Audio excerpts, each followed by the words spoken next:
You don't have to. You can though if you want. It's like you act like you're saying hello. Yeah. Okay. Hey y'all. Welcome to another episode of the Hello Podcast. I'm your host, Jayla, and I have a wonderful guest today, Naima.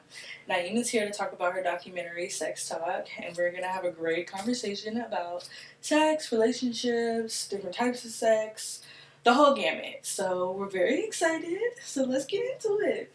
Hello? Hello. Hello? Hello.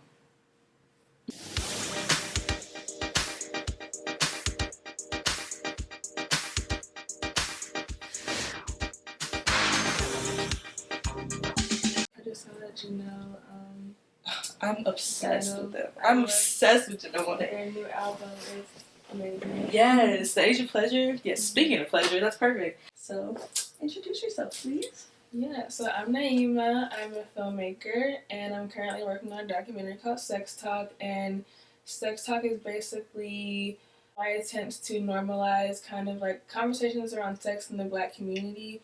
I feel like a lot of conversations around sex are a lot negative in sex ed, and kind of like focus on scaring people, and then you go to like the media and porn, and a lot of those representations are not really authentic or honest. So I just wanted a space for Black people to see real and authentic conversations being had and have some like accurate and like really just like, you know, grounded and honest messages pushed. I feel like that's really important, and just like our sexuality, I think, should be just a much more normalized conversation, and I think it's a big part of our health that is just really neglected a lot of the time. Absolutely. So, what was your experience growing up with sex? Like, was it very hush-hush in your family? Was it, what was your experience growing up? I know you talked about we don't always get the best experience with sex. Mm-hmm. So, what was yours like?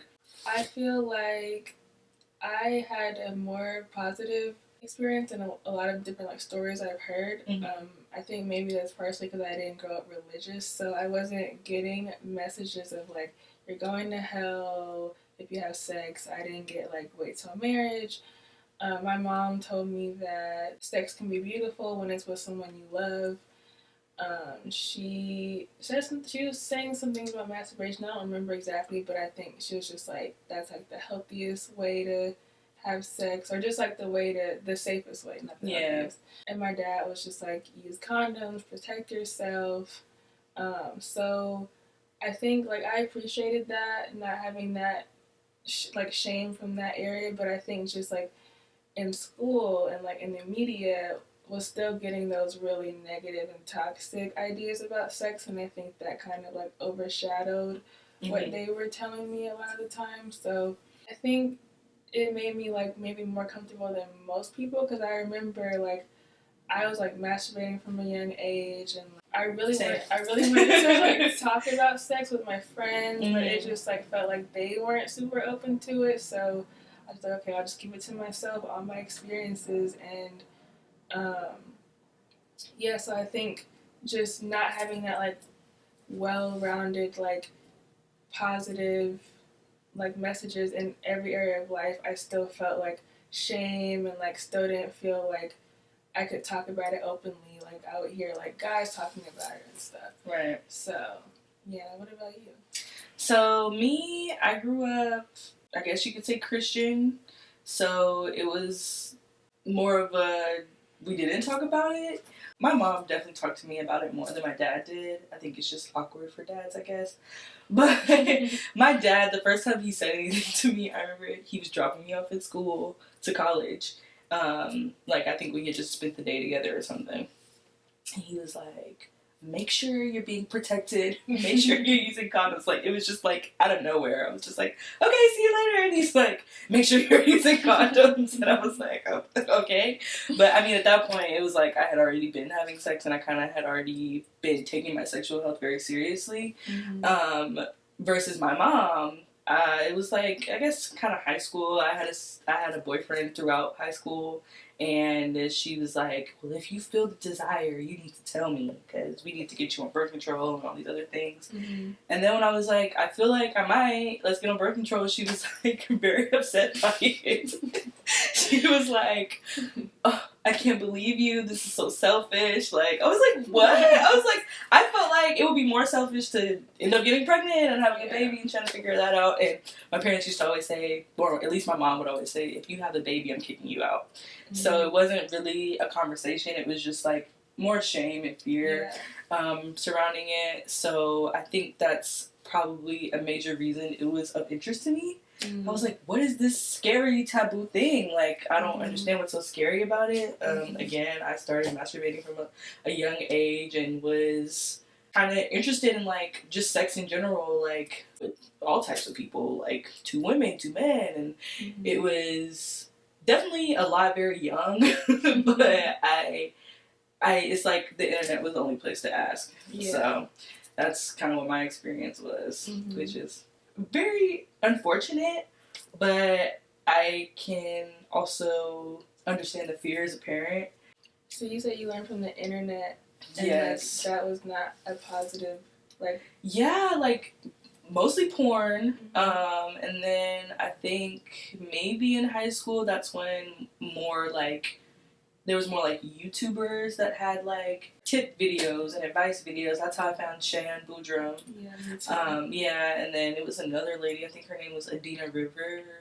But I, like, kind of connected with Shan because she was the most closely related to my identity, I felt like. She looked the most like me out of all the other people talking about it. Yeah. So that's kind of what my experience was. Like, learning and wanting to learn and being eager to learn, even though I was like, well, I can't, like, outwardly. That's, I think, another reason why I didn't go to school for that, because I was like, well, my parents are going to be like, why do you want to be a sex person? Yeah. So that had a big role to play in it too. But I've always been a very sexual person. I've always been very interested and always wanting to try or learn new things. What about you as an adult? I didn't have sex until I was 18. I was 17. Okay. Yeah. I felt like I was seen as, like, the late bloomer, kind of like, oh, like, you're not having sex, like, oh, kind of that kind of thing. Like, I kind of felt shamed a little bit for, like, not engaging. And I think, like, for me, I just wasn't, like, meeting people that I liked in high school. Yeah. And I also had in the back of my mind, like what my mom said, I was trying to wait for someone that, like, I feel like I felt, like, safe with and, like, cared about me. When I was 18, I downloaded Tinder because I was just like, I don't want to be, like, a 40-year-old virgin. Like, I was like, I feel ready now. Like, yeah. I want to have this experience, but, like, I would meet people and, like I didn't even have my first kiss till I was 18. But I didn't want to, like, go all the way with those people because I'm like, I don't know you like that. And then in college, I had my first relationship, and that was when I had sex for the first time. It was very painful, and I was just trying to push through because I just remember with porn, it looked like they were in pain the whole time. So I was like, okay, this hurts, but, like, I think this is normal. This is what I've been seeing. So I was just trying to push through, and then I also had on my mind, like, I wanted, like, my boyfriend to have a good experience. Even though I was in so much pain, I was like, I just want him to, like, have a good time, and I want him to talk about it positively with his friends. And he, like, sensed at one point that I was in pain, and he was like, we can just stop and, like, try again. And I was like, thank God. So I appreciated that, but one thing I didn't appreciate was I was very adamant about using condoms, and I felt like he was trying to get me to, like, not use a condom. I think he was like, oh, it will, like, hurt less if we, like, don't use a condom, or, like, stuff like that. And I didn't appreciate that because I was so vulnerable. Like, it's my first time, and I think we ended up, like, not using one. And, like, after, I was so paranoid and, like, anxious just about, like, oh, I have STD, I'm pregnant, like, just that whole thing. So, like, within that relationship, sex was just, like, okay. I ended up, like, wanting to have sex, like, more than he did at one point after it started, like, feeling better. Yeah. And I realized I was so ignorant to the fact that, like, I thought that, like, all guys wanted to have sex all the time. And I was like, how could I want to have sex more than you? Like, what's wrong with me? Like, feeling so hurt when now he would like turn me down and stuff. But like, I think it was just a good lesson on like, you know, your sexuality is not determined by your gender, like the way you show up during sex. And then also just like consent is really important, even when you're in a relationship. Absolutely. And like, you know, just because you're horny doesn't mean that someone else needs to like get on your level. Like, you just gotta deal with it. Yeah, so. Absolutely. That hits close to home for me because like some of the relationships I was in, like I've always had a high sex drive. And they didn't tell me that it was like an issue for them until like after the relationship ended.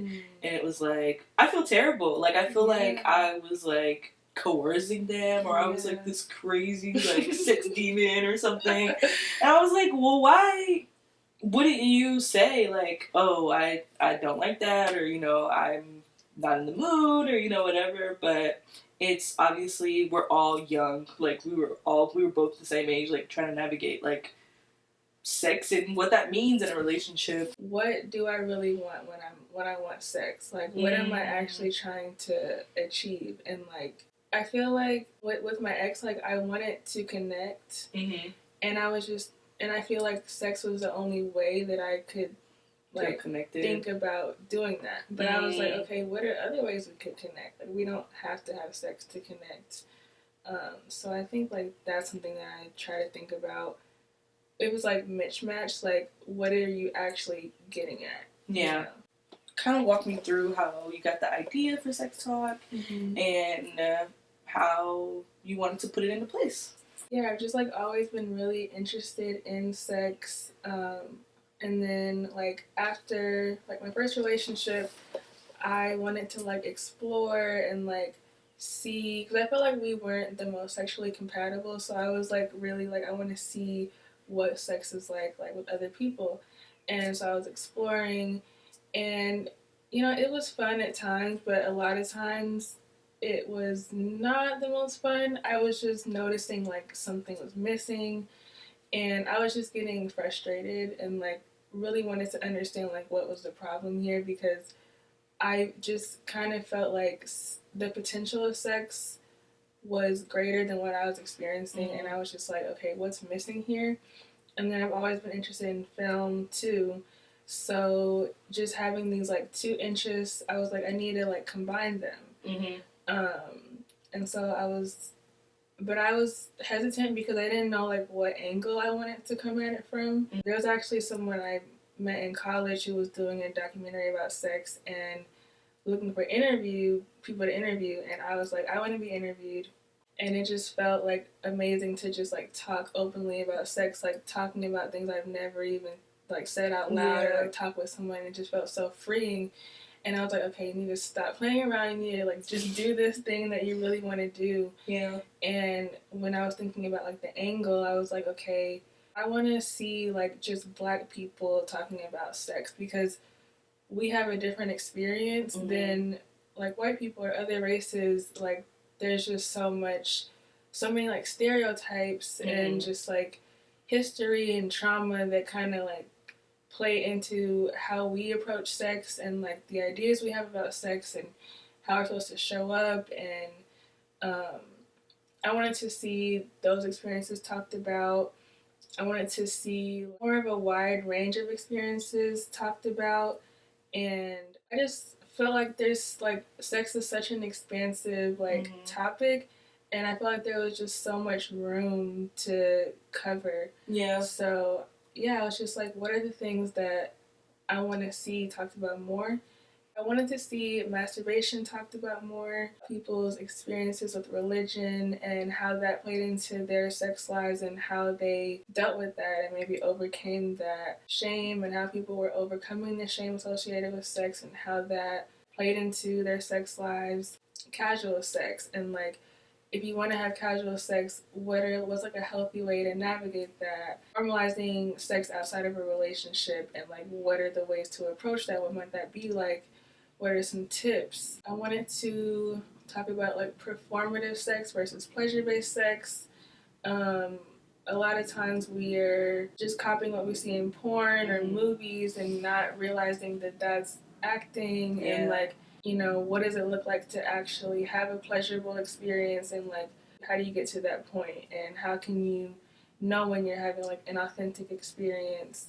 Communication during sex, before sex, aftercare, foreplay. I wanted to hear from sex workers. I feel like that's a topic that I feel like it's just not represented well in the media, and I just wanted to hear from people about like the reality of that, destigmatize those conversations. What else? Another one is queer sex too, because that's not even mentioned at all in like sex ed. And like those experiences, so much homophobia is ridiculous. But yeah, I had a list before, and I also was just like, if you want to talk about anything else, feel free to do that. Anything that you think isn't talked about enough. But yeah, those were the things that had come to mind. So when you were interviewing, is it mostly like from, I know you said you did have some males, but other than that, is it mostly from a femme perspective? Like, did you have any masculine women? Did you have anybody that wasn't completely femme? Or feminine? We did. It was a majority femme, women and femmes. We just put like an open call out, and it was like whoever wanted to be interviewed was. And I wanted to like center the like women femme experience, because I feel like just, you know, being women, that's just another kind of identity that is oppressed, and like makes it even harder for us to like take our sexuality into our own hands. But I also wanted to hear from like everybody, because if you're having sex with men, like I think if there's like a disconnect in our experiences, like if you're having sex with men and you want to have more pleasurable experiences, I feel like it's helpful to like hear from that perspective as well, because you know, you could kind of maybe see like where the disconnect is, and how can we like work together to make this better for all of us. Yeah. So since your documentary is mostly Black femme people and personalities, what, from your findings in the documentary, what advice would you give to other Black and femme people? I would say like being like having those two identities, like being Black and being a woman, like I feel like we get a lot of messages that are just like kind of take what you can get. Like, you know, you gotta like be strong all the time, like you just kind of isn't this enough kind of attitude. Just definitely. Like get so used to the disrespect from a young age, and like I think it's just really easy to not have like agency over your life, your decisions. And I feel like you have to be like really intentional about like taking that agency, and like for most people, like a positive sexual experience, like you have to play a big role in that. Like you have to advocate for yourself. Like you can't just like be passive. Like it would be nice. Just the world that we're living in, like I think you have to be like firm about that. Like just knowing and affirming to yourself that like I deserve to feel good, and I deserve to have pleasurable experiences, and whatever it takes, whatever I have to read, whatever, you know, whatever experiences I have to say no to, whatever conversations I have to have, like it's worth me getting to a place where I'm enjoying myself. That would be my biggest piece of advice, is just like knowing that like if you're not having the best experiences, like there's better out there, and like you can get to that place even if it feels impossible. Like affirming to yourself that like I deserve better, and I don't have to just take whatever I'm getting. I think that's really important. Yeah, absolutely. I can agree. And it should be fun. It should never, I think people take sex like very seriously. Like, I don't know, like it has to go like this, and I have to have my posture like this. And like you said, I think that a big part of that is porn. Like, people take porn as a guide versus like fiction.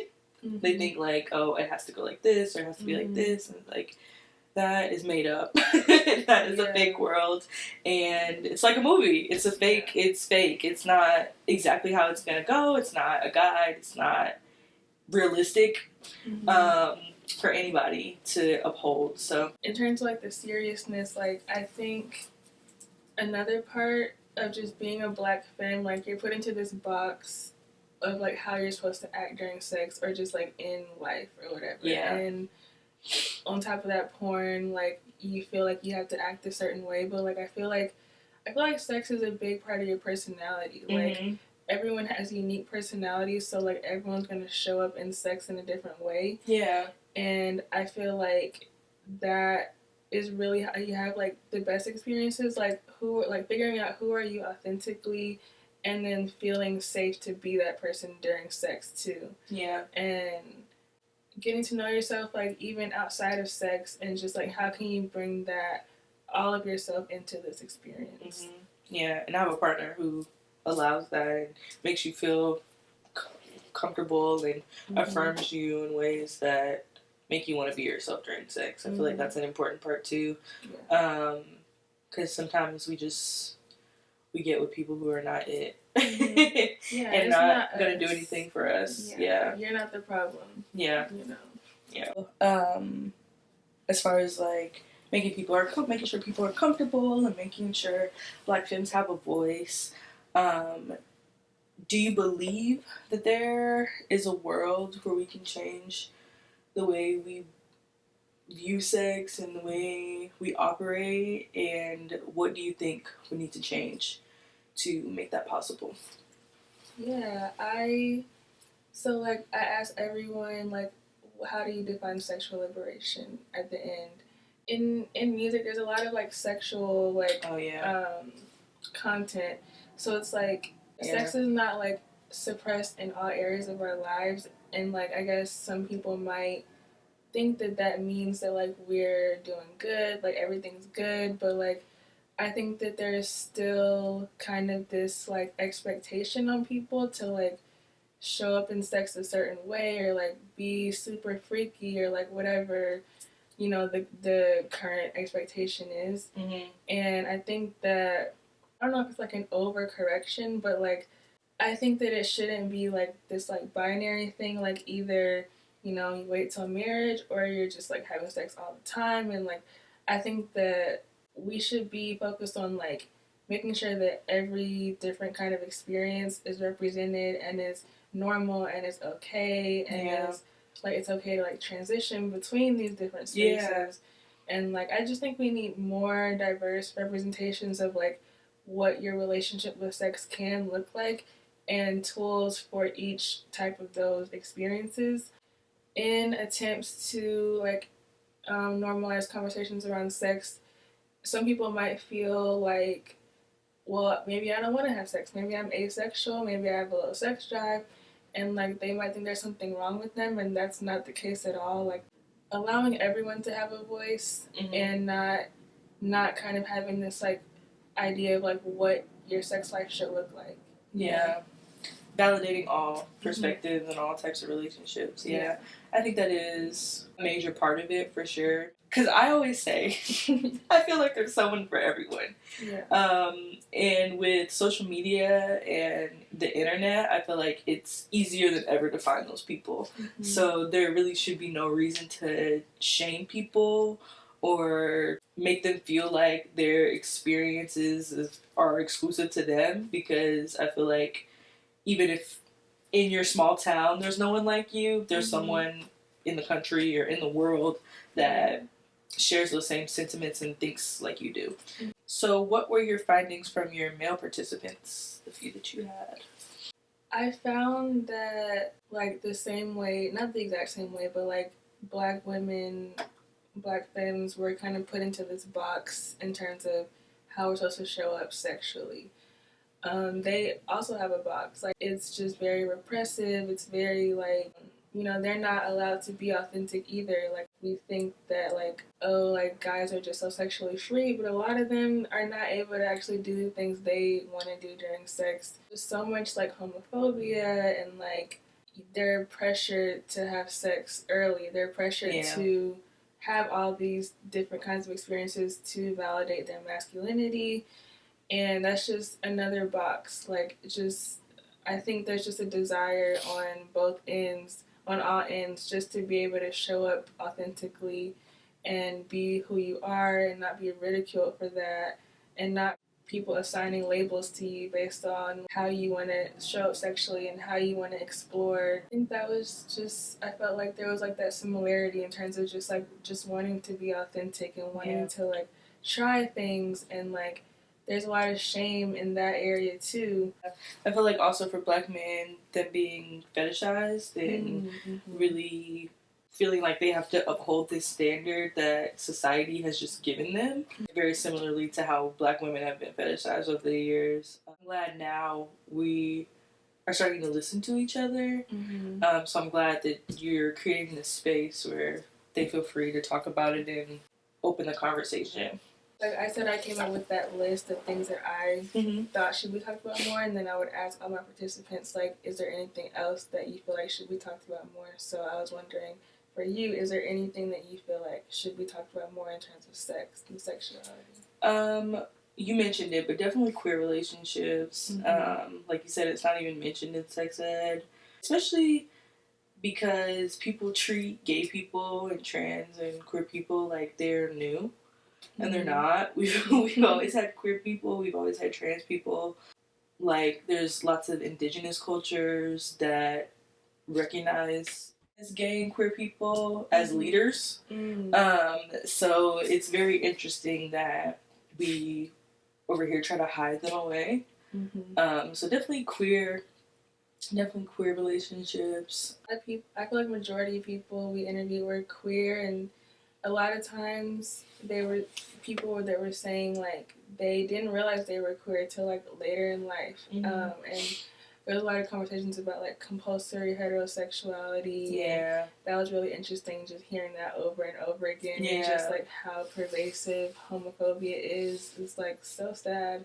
People were talking about like queer sex and how they like found that as an opportunity to like be more authentic during sex and like kind of like get rid of that like sexual script. And I thought that was so beautiful, just kind of like getting outside of the idea of it's like, okay, we kiss, we give each other head, he finishes, and then it's over. Like, hearing people talk about like how fluid and how like just unique and like creative you can be in that space, and like how pleasure is so prioritized, and like not always having to orgasm all the time. And just like I feel like that was like a big core aspect, just like having more authentic relationships with sex. Yeah, I can definitely, the orgasm thing, like we don't always have to orgasm, it can just be a fun experience.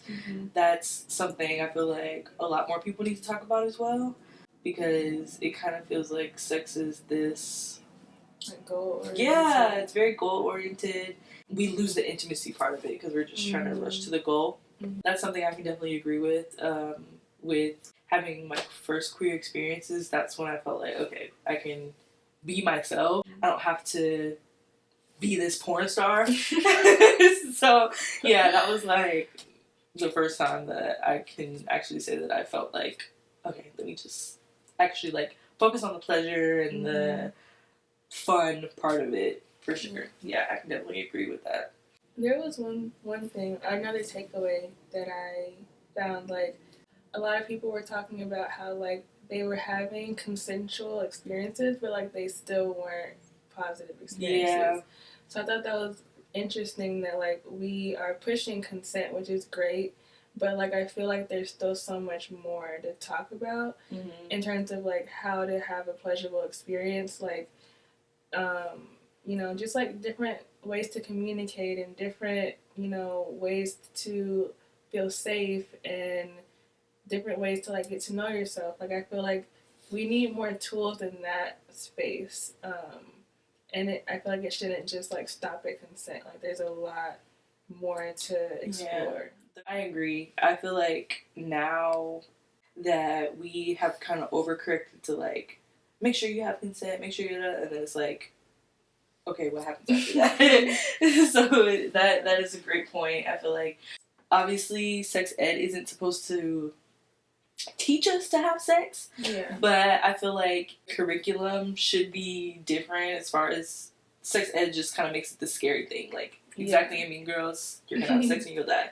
So that I feel would open the conversation more to how the possibilities are endless. It's supposed to be a fun thing. It's supposed to be a creative thing, something to explore and find new things about yourself. Like, I feel like there should be more resources, I guess, for people to learn. Yeah. It kind of is like this hush-hush thing, but everyone's supposed to be good at it. And it's like, well, if I don't learn about it, how am I supposed to be good at it? You're seen as weird for, like, wanting to learn more about sex, like, in adulthood. Like, you're seen as, like, a nerd or something, like, but, like, I think, like, lifelong education, like, should be normalized. Yeah, like, absolutely. Yeah. We need, like, a sex library or something. Because, like you said, the credibility is a really important part of it. I definitely want to figure out, I don't know, the sex library sounds cool. You can use that idea. I won't charge you. It's such an expansive topic. Like, there's no end to it. Everyone, like you said, everyone's different. It's like a fingerprint. Like, everyone has their own kinks and their own ways of thinking or wanting to do things, even sexually, even though we like to believe that everyone's cookie cutter for some reason. We're working. We got a lot of work to do. I like seeing the work being done, and I don't want to see the work be undone. So I think that's why it's really important to continue to have conversations and really show up in ways that people can understand. I feel like people are scared of the unknown in a way that's harmful sometimes, because it's not just fear, it's like rage and like anger, and it's like disgust. And it's like, for what? I'm very excited to see Sex Talk and hear more about it, and go ahead and tell everyone about your crowdfunding and how we can support you. So we are currently crowdfunding, and then we're going to be like updating everyone on our Instagram, which is SexTalkDocumentary. And if you want to donate, our CashApp is SexTalkDocumentary. So make sure you guys help out. If you heard anything that sparked your interest or perked your ears up, definitely support Naima and the Sex Talk documentary. Us here at LO are very excited to see it and continue the conversation about sex and relationships. Thank you for having me. This is great. Of course. So now we're going to go into our segments. Our first one, J-List Jams. So J-List Jams is a segment where you talk about anything that you're just absolutely loving right now, anything within the past week or month that you just cannot get enough of. Anything in the universe. For me, it would be, I'm watching Love Island with my sister. Okay. The new season, I think it's season 6, Love Island US. Like, I didn't watch any other seasons. I've just been seeing it. I was going to say, I haven't seen any Love Island. Yeah, I've just been seeing, like, this season in particular on TikTok. And, like, I like it because all the other, like, dating reality shows are so just, like, terrible for black women. They're like, so they mean. have, like, one black woman, and then they're like, they think that, like, oh, all the black men are gonna love this girl, and then they don't, because a lot of black men only like white women. Yeah, I can't relate to a lot of the like interactions on a lot of other dating shows, but on this one, it feels like a much more positive experience for black women, and like it's nice to not, to see people not being just like hated and just like being treated better like on TV. It makes it more fun to watch. Okay, I actually might watch it. That's the first thing I've heard that made me be like, okay, I'm gonna watch it. So this is very niche and very random, but my jam right now is color generators. So like I'll just like search color generator and tap it and it'll pick a random color for me. There is one that does color palettes. That's even cooler. The reason I use it, of course, to get dressed. So I just have a bunch of clothes and I've gotten to a point where I'm like, I don't know what I want to wear today. So I've used the color generator to pick a color for me, and then I pick my outfit from there. Oh, okay. I thought you were going to say it's like, has like compatible colors on it. I don't know. I mean, the color palette, it does. It has like compatible colors on there. But sometimes I just pick a color, so I'll just be like pink. And then like yesterday was red, and I have these red sneakers, so I wore that. And then I had this Meg t-shirt that has red in it. So it was really cute. That's my jam right now, is color generators. Whoever came up with that, thank you so much. I'm probably using it in a way you didn't expect. but it helps me out. So our next segment is don't piss me off, okay? Just don't piss me off. Are you listening? Don't piss me off. Alright, so in this segment, it's the opposite of Jayla's Jams. We talk about things in the last week that have really irked your nerves, grinded your gears, pet peeves. Could be last week, last month, last whatever. Just something on your mind that just don't piss me off. I'm going to the Peace Corps, and I've had to had so many different medical appointments in a very short period of time. Yeah. And I've just been trying to not go crazy because just navigating the healthcare industry and trying to get certain things and communicate and call and it just seems like they're trying to make it hard. And I'm just trying not to scream all the time and be nice on the phone, but I just wish the healthcare industry was more simple. Yeah. And it just shouldn't be this. Shouldn't be this hard. Yeah. Yeah. No wonder people aren't going to the doctor. Yeah, because it's just all these hoops and for what? Mm-hmm. Yeah. Don't piss her off. Healthcare system. Mine is people not voting. And before y'all come for me, before y'all try to fight, listen. We cannot afford to not vote this year, okay? Let's really talk about it. We cannot afford it. I understand, we're tired of having our choices stripped away from us, but this is not the time. This is not the time to fight that fight. I mean, if y'all want to have your rights stripped away because the orange man is trying to strip them away, let's be real.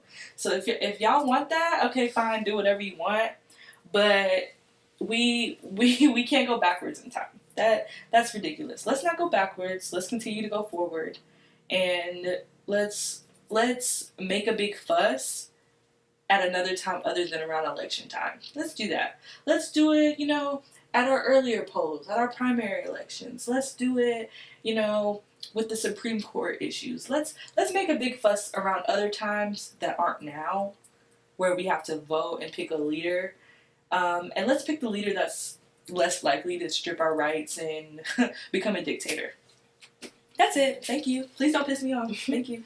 So that's it for this episode of Hello. Thank y'all so much for tuning in. We really appreciate you guys. You can find all of our handles and everything below, and where you can find us in all of our episodes. Where can we find you, Naima? Yeah, so my Instagram is stories by Naima, and Naima is Naima. Awesome. And don't forget the Sex Talk Documentary Instagram is SexTalkDocumentary. Yes. All right. Thank you so much for coming. Thank we really you for appreciate having it. me. This was great. Yes. All right. I can never figure out how to end these. I gotta figure out something to say at the end to make it feel complete.